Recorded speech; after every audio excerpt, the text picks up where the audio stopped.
Shimoliy Amerikaning yovvoyi suv qunduzlari. İlk bor bu suv hayvonlarini qimmatbaho mo'ynasi payida odamlar Shimoliy Amerikaning xilvat botqoqlari va suv havzalarini o'zlashtirishga kirishadilar. 17-asr boshlaridanoq qunduzlar ayovsiz qirg'inga uchradilar. Ammo yaqin o'tmishda ovchilar tomonidan tabiiy dushmanlari mahv etilganidan so'ng qunduzlarning omon qolishiga umid paydo bo'lmoqda. Yovvoyi tabiatning muvozanati buzilishini qunduzlarning ayanchli taqdiri misolida yaqqol ko'rish mumkin. Kanada shimolidagi muzqoyalarning erishi natijasida hosil bo'lgan ko'llarda yashovchi qunduzlarning hayoti bunga yaqqol misol bo'la oladi. Zero bahor kelguncha butun oltin kuz va qahraton qish mavsumida Gusto va Kalipso jamoasi qunduzlarning hayot qolishi uchun tabiat bilan beayov kurashlarini kuzatadilar. Ular bu mohir me'morlar va muhandislarning ijodiy faoliyati bilan tanishadilar. O'zlariga boshpana qurish, qishga ozuqa jamlash, to'g'onlar va dambalar qurish borasidagi mahoratlarini guvohi bo'ladilar. Bu bilan shiddatli suv oqimlariga g'ov bo'lib, talay jonivorlar uchun qulay, hayotiy muhit yaratishlaridan ogoh bo'ladilar. Ammo qunduzlarning loyihalari ba'zi hollarda inson rejalariga zid keladi. Kanada tabiiy zaxiralar departamentining yovvoyi tabiatni muhofaza qilish guruhi voyaga yetgan qunduzni tutadi. Qunduzlar qurgan to'g'onlar suv sathidan ancha baland bo'lib, ularni suv toshqinidan bemalol himoya qiladi. Ayni vaqtda to'g'onlarda yig'ilgan suv bu ovloq joylardagi avtomobil yo'llariga toshib chiqadi. Qahraton qishni g'amini qilayotgan bu qunduzlar bu ishlari bilan odamlarga yomonlik qilayotganini qayoqdan bilsinlar? Qunduzni muhofaza qilish dasturiga muvofiq uni shimolga, inson turar joylari yu avtomobil yo'llaridan yiroqqa ko'chiradilar. Bir necha yil burun uning terisini shilgan bo'lardilar. Bugun esa mehnatkash jonivorni e'zozlab, unga munosib joy topib beradilar.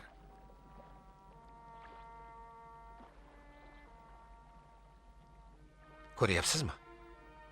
U begona yurt havosini iskayapti. Xavotirda boyaqish.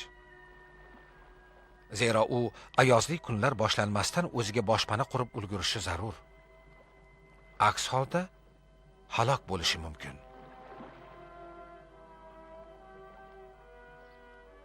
Biz ularga ergashib Kanadaning shimoliga yo'l olamiz. Gusto komandasining suv osti sarguzashtlari.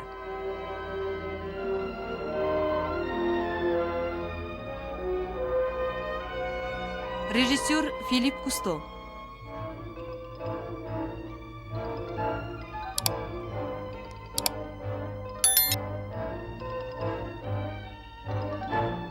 Kompozitor va dirijor Walter Scharf.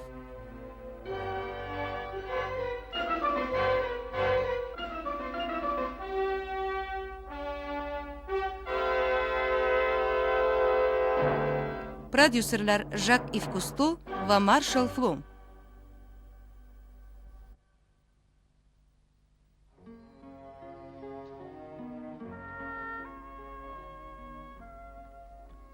Shimoliy o'lka qunduzlari.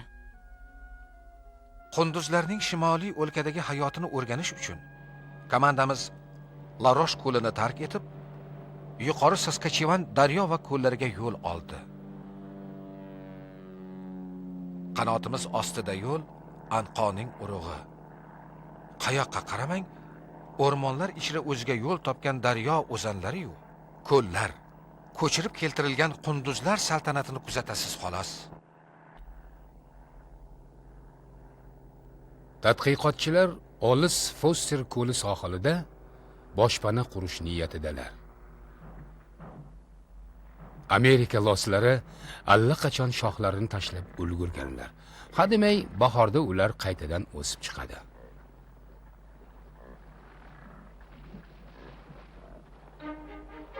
Mana Forsterning inson qadami yetmagan sohillarida qurilish ishlari boshlab yuborildi. Ular qurmoqchi bo'lgan boshpana shimolning ayozli qishiga chidam berishi lozim. Hozir esa g'animat iliq kunlar gashtini surib qolish kerak. Kalipso komandasiga duradgorlik ishlarida yerlik Klil qabilasining hindulari yordam beradilar.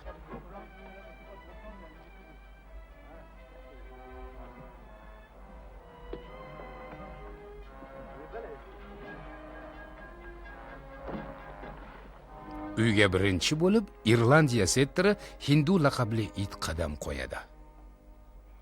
Mana kapitan Kusto ham kirib keldi. Salom, ishlar qalay? Yaxshi. Qalaysizlar? Salom. Marhaba. Hammasi yaxshimi? A'lo. Menimcha bundan yaxshi joy topish qiyin. Qumni-chi o'zingiz olib keldingizmi yo? Albatta Fransiya janubidan samolyotda olib keldik. Yo'q, Tinch okeanidan. Guruhimizga ko'p yillardan beri qunduzlar fe'l atvorini o'rganib kelayotgan biolog Kit Hey ham kelib qo'shildi. Ana ko'ryapsizmi? Hamma yoq balchiq. Chuqur ekan. Cho'kib ketish hech gap emas.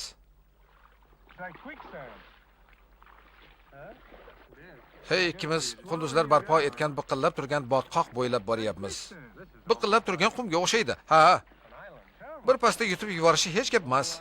Lekin bu oroldek bir gap. Nahotki lopillab turgan orol. Bir paytlar men qunduzlarning muhofaza hiylalari haqida yozgandim. Botib qolish hech gap emas, shundaymi? Mana, mo'ljal uyumlardan biri. Biz uni shunday deb ataymiz. Qunduz ikki quchoq ho'l ko'kat olib kelib, uni mana bunday qilib taxlaydi. Mana bunday. Hidlab ko'rsangiz, nimtatir shirin bir is keladi. O'sha yerdami? Ha. Bir qaraychi, faqat cho'chitib yubormang. Erkak va moda qunduzlar qavmdoshlari uyaning bandligini bilishlari uchun maxsus suyuqlik chiqaradilar. Ha, rost. Mana buni ko'ryapsizmi? Ularning kanallari. Qunduzlar oziqa omborlari tomon qatnash uchun havza tubida kanallar kovlaydilar. Juda chuqur ko'rinadi.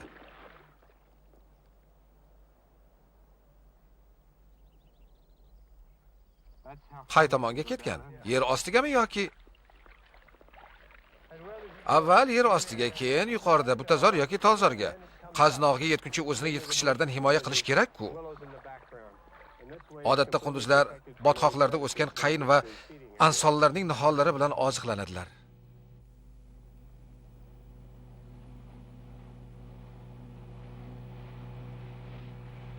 Filip Kusto hamkasblari bilan birga 17-asrda bu yerlarga qadam ranjida qilgan yevropalik ovchilar kabi qunduzlar yashovchi olis ko'l tomon jo'naydilar.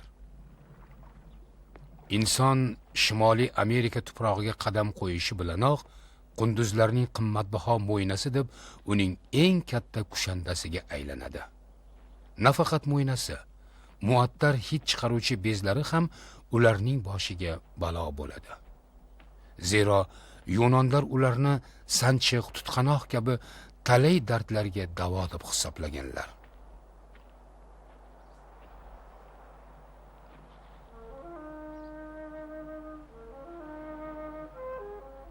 Qunduzlarni tasvirga tushirish oson emas. Chunki u tunda mehnat qiladi. Uyasidan qosh qoraygandan keyin chiqadi. Dimog'i juda o'tkir, tabiatan g'oyatda xushyor hayvon. Qunduz aslida alafxo'r jonivor. Daraxt po'stlog'i ostidagi nafis yupqa to'qimalar bilan oziqlanadi. Qunduzning yotog'i, to'g'rirog'i uning istehkomi balchiqqa belangan shoh shabbadan ehrom shaklida quriladi.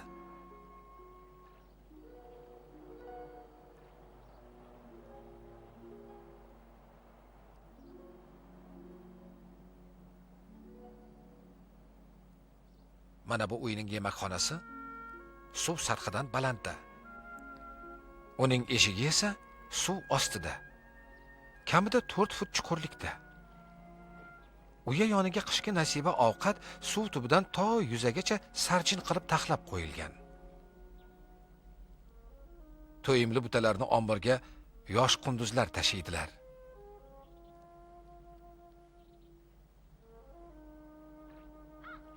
Filip voyaga yetgan yirik qunduzni suratga olmoqda.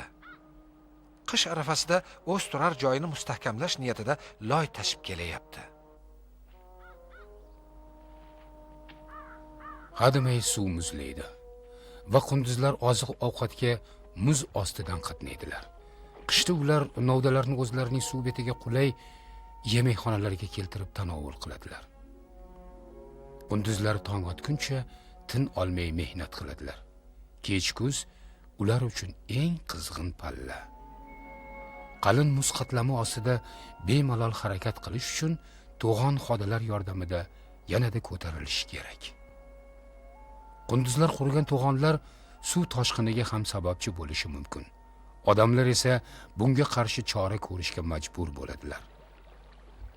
Qunduzlar xuddi odamlar kabi atrof muhitni o'zgartirishga qodir, lekin ular qurgan inshootlar insonlarga ziyon keltirgudek bo'lsa, qunduzlarni ko'chirishdan boshqa chora qolmaydi.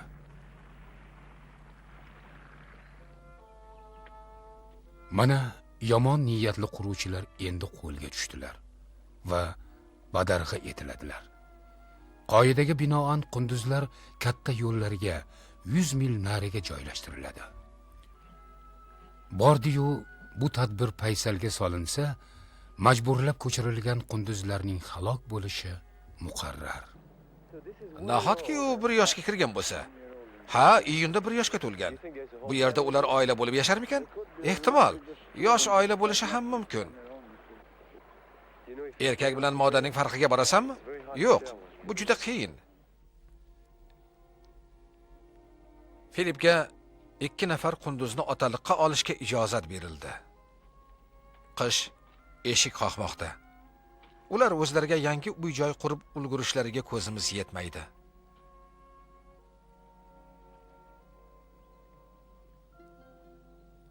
Shu sababdan ularga qishki boshpana taklif etamiz.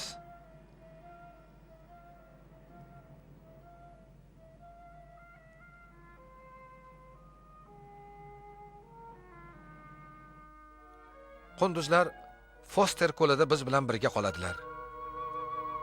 Manavi kichikrog'i nogahon tushkunlikdan hamon garang. U urg'och qunduz. Biz uni Kessi deb atadik. Yosh ehtiyotkor narni esa ko'l nomi bilan Foster deb chaqira boshladik. Olma bo'laklari bilan siylab qunduzlarning ko'nglini topish mumkin deydilar.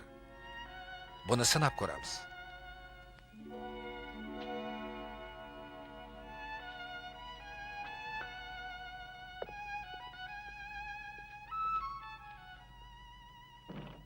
Bu qish mehmonlarimiz ochlikdan qo'rqmasalar ham bo'ladi.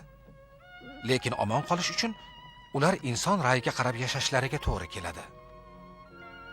Qiziq. Foster bilan Kessi bizni do'st deb tan olarmikinlar? Albatta boshpana-yu ozuqa badaliga. Keyinchi? Keyin ham yovvoyi bo'lib qoladilarmi yoki katakdan chiqqan jonivorlarga aylanib tarki odat qiladilarmi? Bizning panohimizda qishloqdan chiqqach, ular tabiiy muhitga qaytishga va mustaqil boshpana qurishga monelik qilishlari ehtimoldan xoli emas. Saskachevanga qish keldi. Qunduz uyalariga ham, Kuso qarorgohiga ham qordan ko'rpa to'shaldi. Inson qurgan xonadonni Foster va Kessi iskab o'zlashtirdilar. Aftidan Sumyanning ular uchun zo'r berib teshik ochayotganini ham his etishmoqda. Bu teshik ularga asqotishi mumkin. Axir undan qo'raga chiqib tabiiy muhitda yayrash mumkin-da.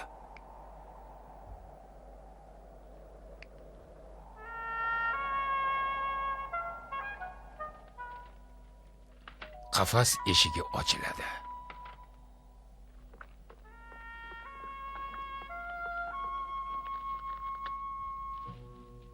Yosh nar Foster erk tomon odimlaydi.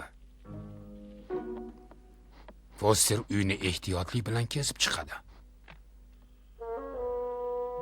mayda nihollarini kemirayotganda atrofimda yirtqichlar yo'qmi deya dumiga tayanib atrofni kuzatadi.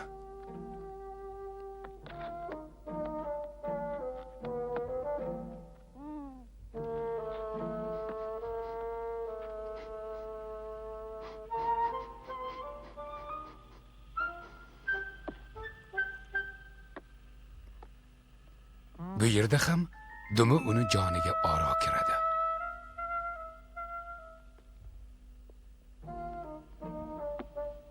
Nihoyat Foster tuynukni topadi, ammo unga tushishdan o'zini tiyadi.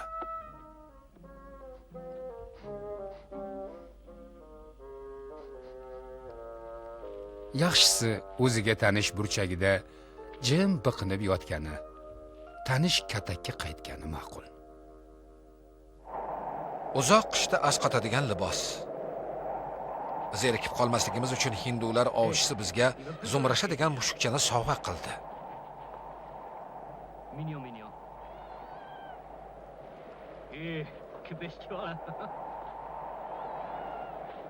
Mana shimol qishi avjida. Uydagi suv quvurlari yaxlab qoldi. Endi Foster ko'lini qalin muzini teshib, suv olishga majburmiz. Uni butun qish davomida muzlab qolishdan asrash zarur, yo'qsa suvsiz qolamiz.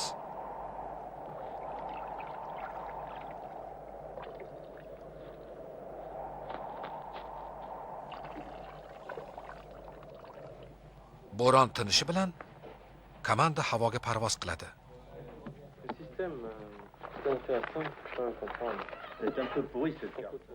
Zumrasha yangi joyga ancha o'rganib qolgan qunduzlardan ko'zini uzmaydi. Foster chaqirilmagan mehmon deb hisoblab unga ro'yxush bermaydi.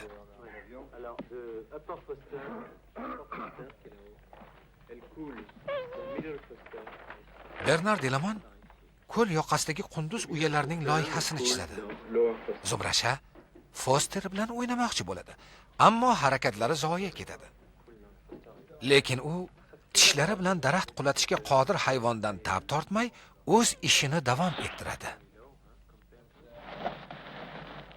Biz bir necha hafta davomida yerga qadalib yashadik. Mana nihoyat ayozli ochiq havoda qorga burkangan shimoliy Saskachevan zamini uzra parvoz qilmoqdamiz. Qanotlarimiz ostidagi tabiat go'zalligi inson aqlini shoshiradi. Bunday iqlimda odam va hayvonlarning holi ne kechishi xayoliga ham kelmaydi.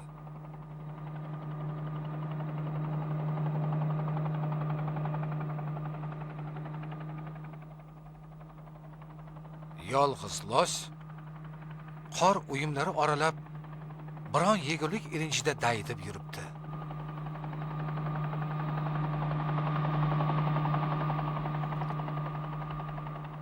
Los daraxt yaproqlari va po'stloqlar bilan oziqlanadi.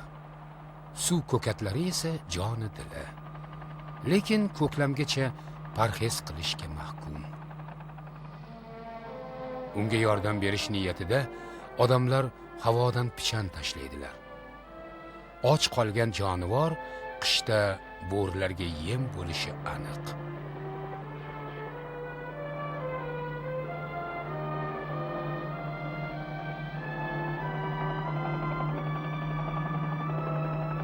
Bu los va uning qavmlari pichanni totli isidan payqab topadilar.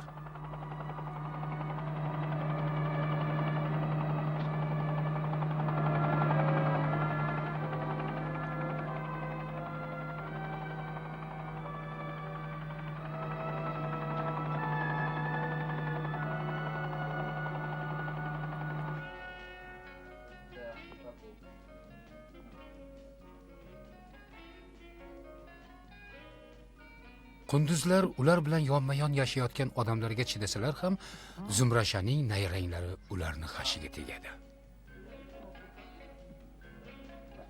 Hatto yuvinayotgan paytlari ham Foster ikki ko'zini mushukchadan uzmaydi.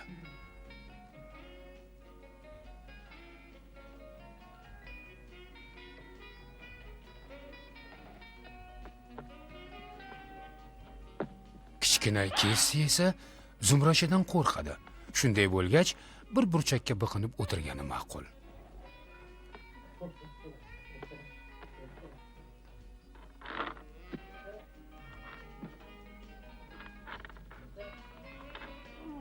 Endi Foster ham hiyla ishlatish yo'liga o'tadi. Chunki Zumrashaning nayranglaridan bezor bo'ldi-da. Kalipso komandasining qo'lidan kelmagan ishni Zumrasha uddalaydi.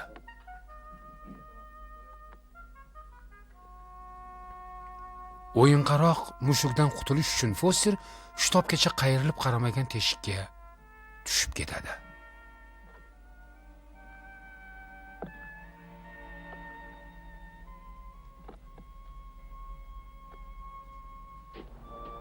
Tashqariga chiqqan qunduz bir necha muddat yovvoyi tabiatga yo'g'riladi.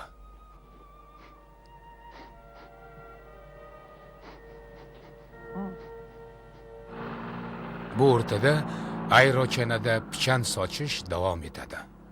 Ayovsiz qishda shimoliy o'lka loslari va boshqa jonivorlari yangi sinovlardan o'tadilar.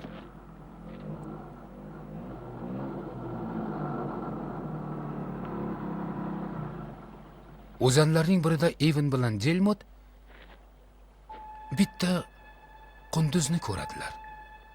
Keyin yana bittasini. Ular sovuqdan diydirab, muz qoplagan o'zan bo'ylab tentirardilar.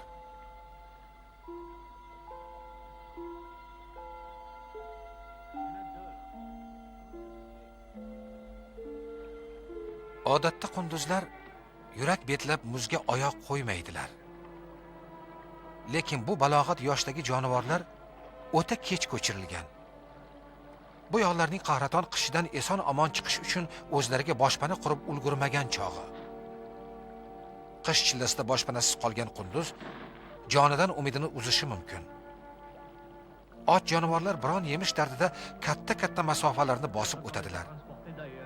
Hayvonlar yangi joylarga juft qilib o'z vaqtida ko'chirilgan holdagina omon qolishlari mumkin. Biz ularga yordam berishga harakat qilamiz.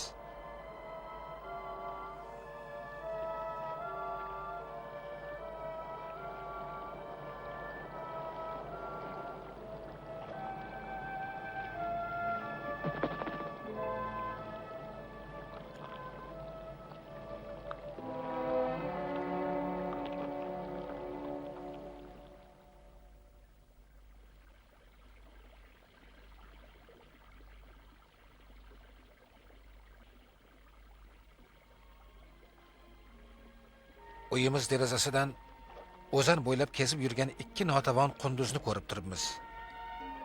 Tabiat o'z muruvvatini ulardan darig' tutgan. Qora sovuq dastidan qayerga bosh urishlarini bilmaydilar. Qunduz nam yuqmasin uchun o'z mo'ynasiga teri osti bezlaridan chiqqan moyni yediradi. Agar qunduz suvda ivisa, halok bo'lishi muqarrar. Yer yuzini qor va muzlar qoplagan pallada hayvonlarga eng dahshatli xavf qahatchilik tahdid soladi. Biz olma to'g'rab uning bo'laklarini lomakon qunduzlarga uzatamiz. Nihoyat ochlik hissi qo'rquv hissidan ustun keladi.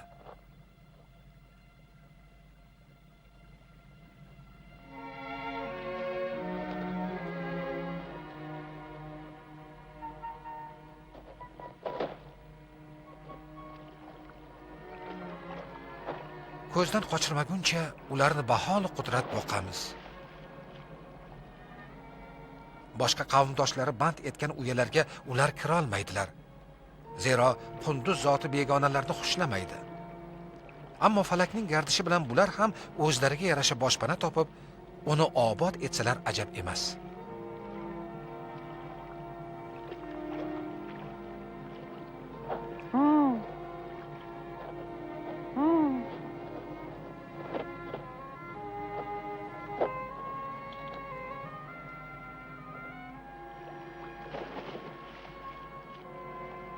Qunduzlarning qirg'oqni tark etganlarini ko'rib, taajjubda qoldik. Ular muzlar ostiga sho'ng'ib, bizning muzdagi o'ramimizdan suzib chiqdilar.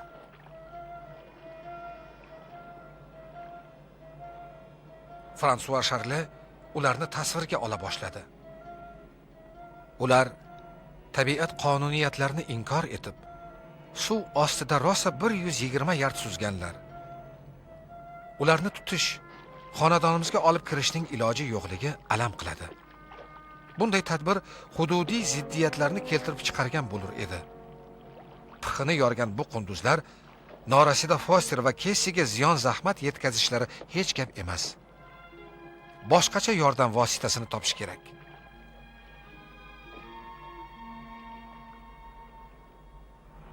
Boshpanasiz qunduzlarga madad berish uchun odamlar oziqa qidirib Yaxmalay ko'l sahnida yeladilar. Ular navnihol qayinzorlarga ketmoqdalar.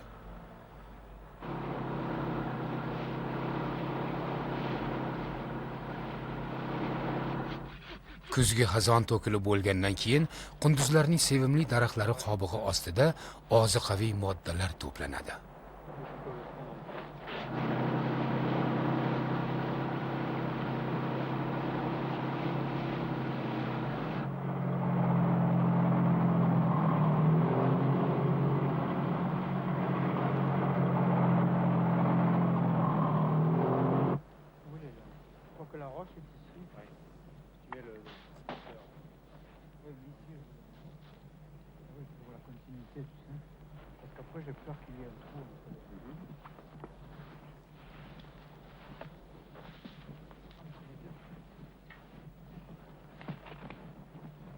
Ovqat g'amidan tashqari bechora hayvonlarga uyi ham qurib beramiz.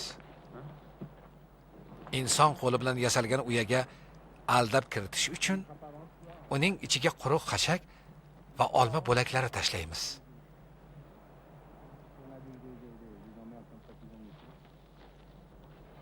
Bu imkoniyatlardan ular foydalana oladilarmi yoki tabiat belgilab qo'ygan chiziqdan chiqmaydilarmi? Ular suvga sho'ng'iydilar. Biz esa yangi oshyon ularning didiga o'tiradimi, yo'qmi deya bosh qotirgancha sohilda qolamiz. Bu orada odamlar kechki tamaddiga tushadilar. Olma shimoliy qunduzlar taomlari orasida yo'q, lekin Zumrasha tingan hamon Kessi va Foster o'z kataklarini tark etib, ularni ishtaha bilan yeya boshlaydilar. Qahvaxo'r Bernarddan farqli o'laroq, olma Fosterga manzur bo'ladi. Bir bo'lakka qanoat qilmay, butun olmaga da'vogarlik qila boshlaydi.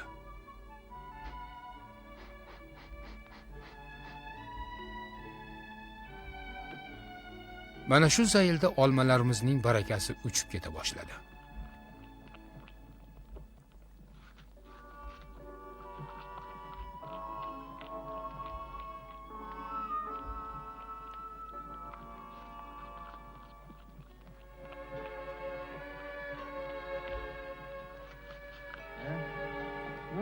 Bu kecha akvalanchilar Jabridiyda 2 qunduzga qo'lbola inshoot yoqqani yo yoqmaganini tekshirish uchun suvga sho'ng'iydilar.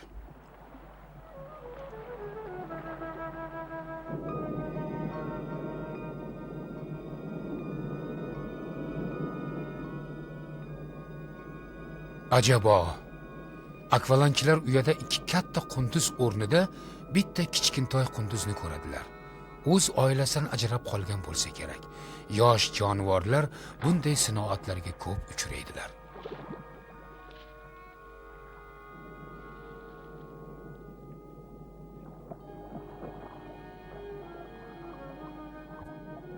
Qunduz bolasi panja pardalarini yozib, o'rdak kabi suzadi.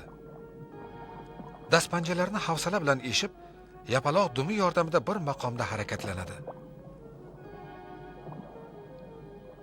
U suvdan chiqib tayyor quruq boshpanani egallasa ayni muddao bo'lar edi. Balog'atga yetgan 2 qunduzning iltifotimizni rad etib, ko'z o'ngimizda zaiflashayotgani achinarli hol. Ular muzdagi tuynuk va o'zan o'rtasida butun ko'l bo'ylab bo'shchining mokisidek qatnaydilar. Ularning qishki jir jamg'armasi bo'lmuş yo'g'on dumlari puchayib, shalvirab qolgan.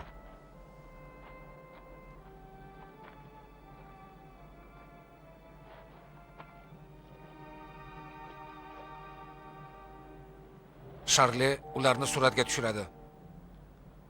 Qunduzlar kalovlanib mavhum kelajak tomon zo'rg'a sudralib boradilar.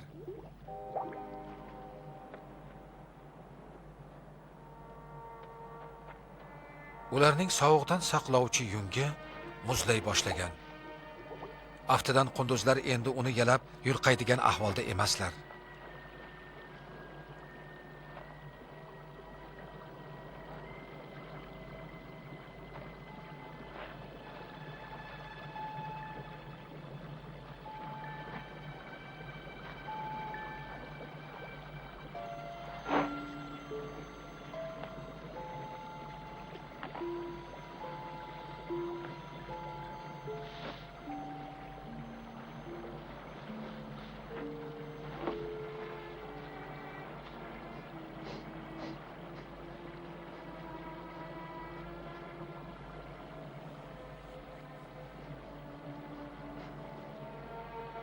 Ular endi qo'limizni qaytarmaydilar. Ochlik hadikdan ustun keladi. Ilgarigi shubha gumonlardan asar ham yo'q.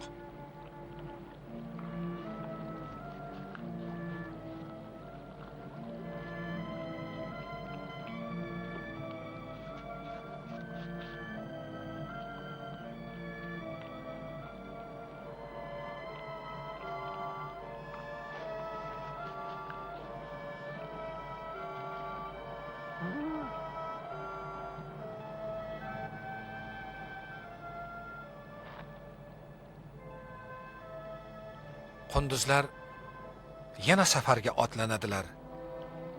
Ish qilib tug'ma sezgilari ularni qo'shni havzalarga, boshqa qunduzlar tark etgan, ehtimol holi qolgan uyalarga yetaklasinda.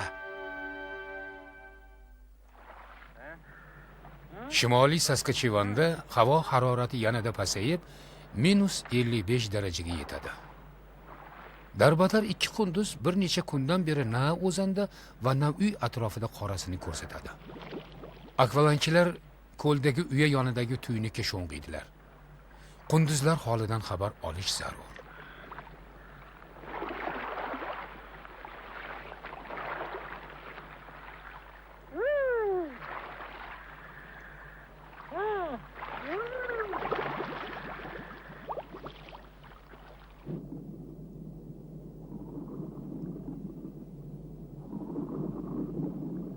Ular qunduzlarning oziqa zaxiralariga duch keladilar.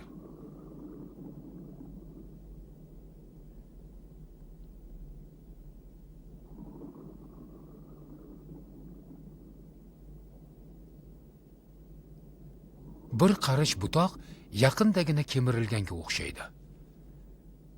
Uya uzoq emasligi ayon bo'ldi. Unga olib boruvchi yo'laklarga tosh bostirilgan.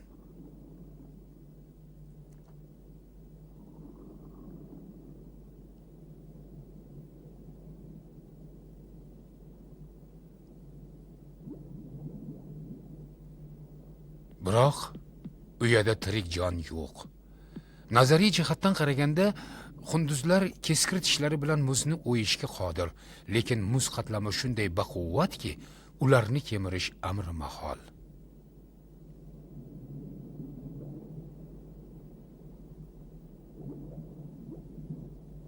Ehtimol qunduzlar o'z yo'lida davom etib, yegulikka boy biron oshyonga yolchigan bo'lsalar ajab emas.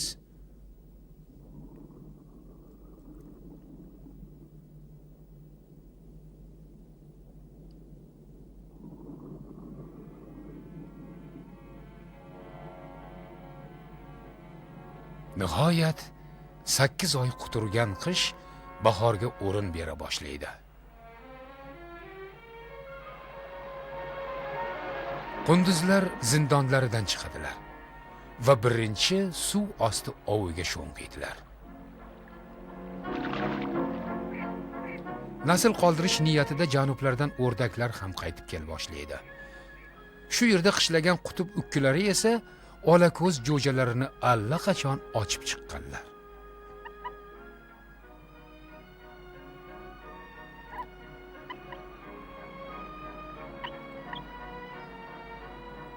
tabiatning uyg'onishi va yangilanishi komandani ham junbushga keltiradi.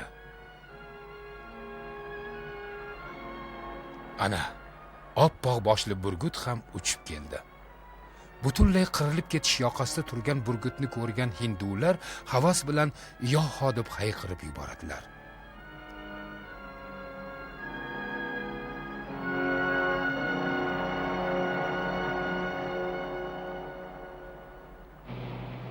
Kit Xey hamrohligida Kusto ekologlar bilan Fosser ko'lini suzib o'tib, daryo tomon yo'l oladi.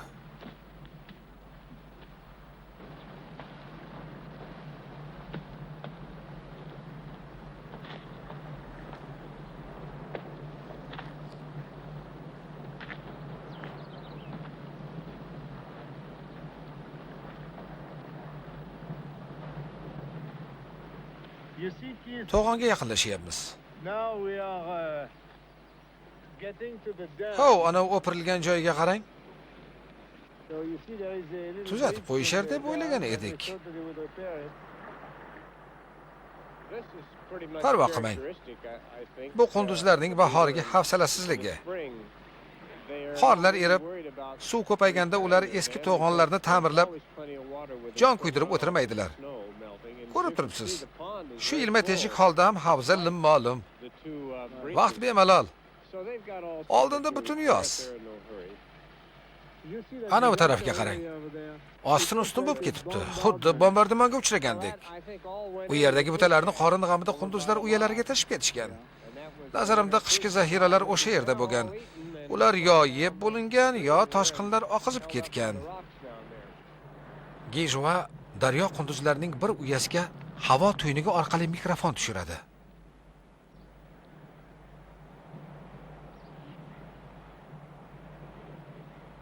Uya qunduzlar bilan gavjum. Ota-ona yangi tug'ilgan go'dagi atrofida girdi kapalak g'o'ldirishadi. Oilaviy baxt, saodat davolari.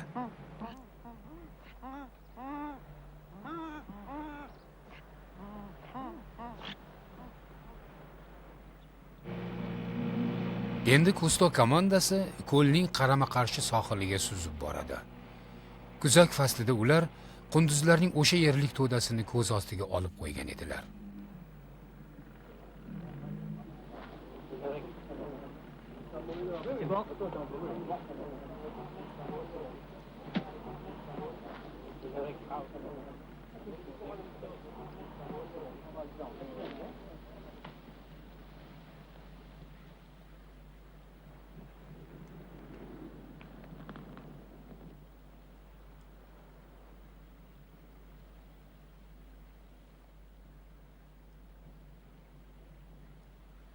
Biroq Bernarning aytishicha, ko'lning toshloq qirg'og'iga qurilgan boshpanada hayot alomatlari sezilmaydi.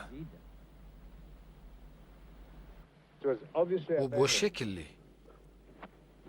Now, if it was Aftidan uyani qish o'rtalarida tashlab ketishgan.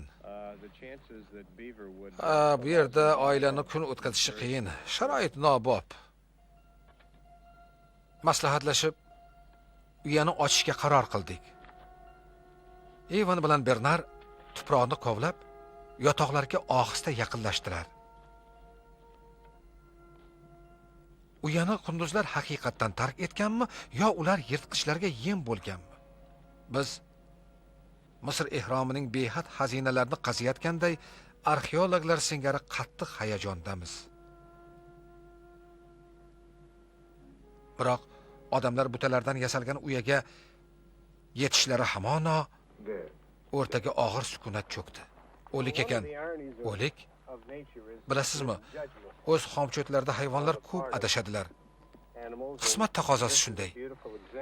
Mana sizga o'shanday xatolardan bir misol. Qunduzlar o'zlari qulatgan daraxtlar ostida qolib halok bo'lishgan. Ushbu holda esa ular dastlab suv tubini noto'g'ri chamalaganlar. So'ng oziqani ehtiyot shart chuqurroq joylashtirganlar.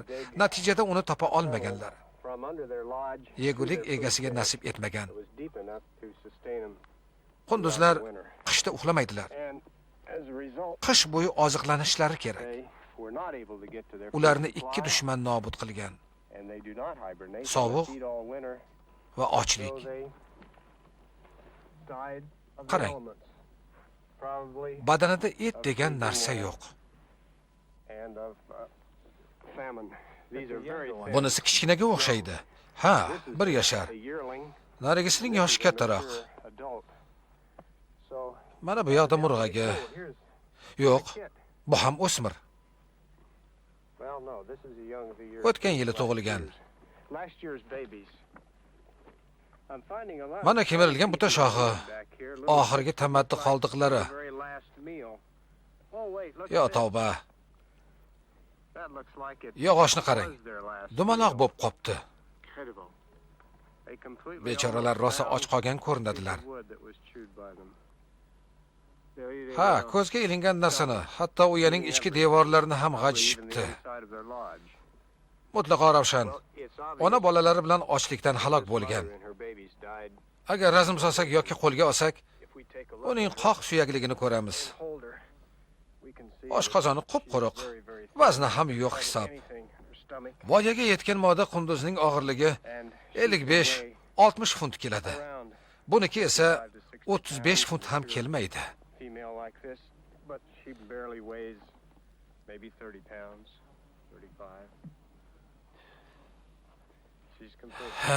Chakki bo'pti. Bechora. Ochidan o'libdi. Dahshatli o'lim, bola chaqasi bo'lmaganda ham bir navi edi. Joni chiqquncha ulardan ajralmagan. Iloj qancha? Suv asoratidan baribir qutula olmasdi.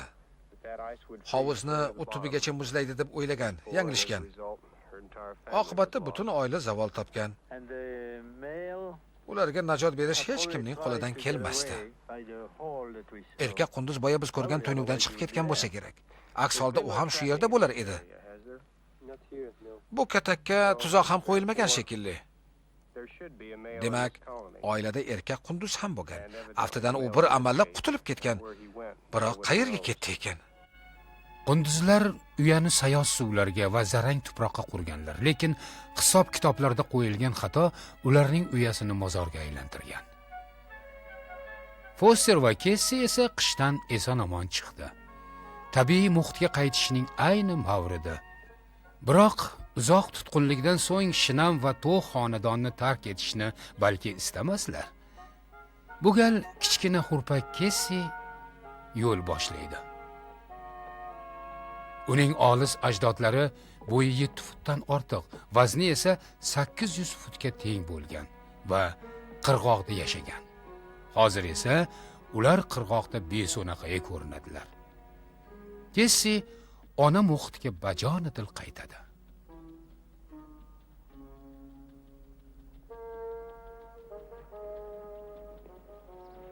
Kessi izidan lipillab Foster yo'lga tushganda, men ularni qo'lga o'rgatamiz deb jonimizni jabborga berib, behuda uringanimizni tushundim.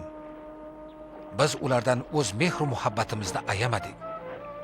Garchi ular zarurat yuzasidan birga yashagan bo'lsalar-da, bizga doimo shubha bilan qaradilar.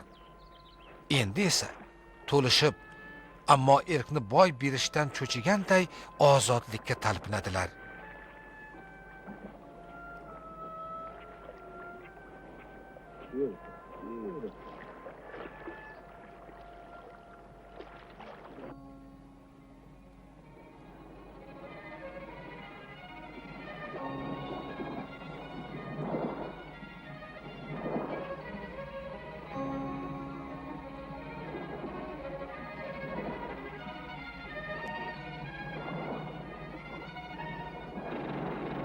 Chor atrofni kuzatib yurar ekanman, ro'paramdan bitta qunduz qalqib chiqdi.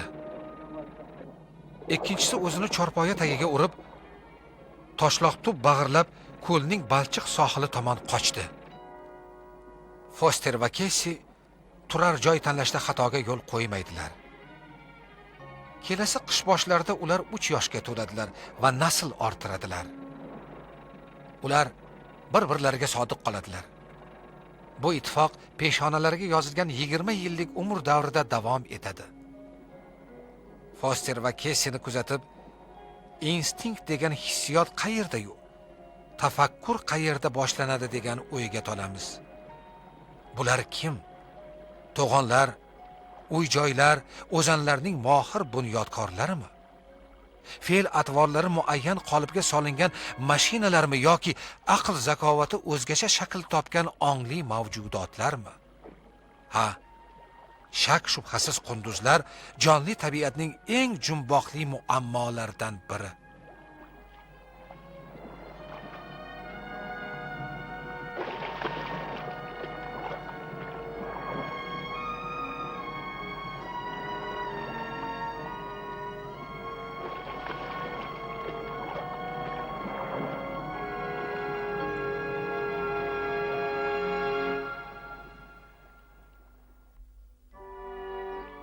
Shimoliy Kanadada Kusto qunduzlar xatti-harakatini ikki sharoitda, beomon qish va inson tazyiqi ostida kuzatadi. Kusto va ekolog Kitxey suhbat qurmoqdalar. Bu oila ertasini siz qanday tasavvur qilasiz? Ular bu yerda uzoq turadilarmi yo oziq-ovqat tugashini kutadilarmi? Sizga nima desam ekan, Jak? Ko'llar o'lkasi ochig'i Saskatchevan'da qunduzlar tabiiy iqtisodiyot qonuniyatlariga amal qilib yashaydilar. Zotan bunday vaziyatda biz ham har dollar, har sentni hisoblagan bo'lardik. Modomiki hayotning narx-navosi bu qadar qimmat, ya'ni rizq topish masalasi mashaqqatlarni talab etar ekan, demak, bu yerdagi tirikchilik besamardir. Binobarin yangi joyga ko'chishdan o'zga chora yo'q. Inson bosqini va hayvonlarning ov qilinishi qunduzlar nasliga ham jiddiy xavf solmoqda. Ammo bizning tabiat ishiga aralashishimizning oxir oqibati qunduzlarga rahm-shafqat qilgan taqdirimizda ham voy ekanligi aniq. Agar biz tabiatning bitmas tuganmas merosidan qolgan qutgan bisotini asrab qolishni sidqi dildan istasak, bu jonivorlar hayotining murakkab jihatlarini puxta o'rganishimiz lozim.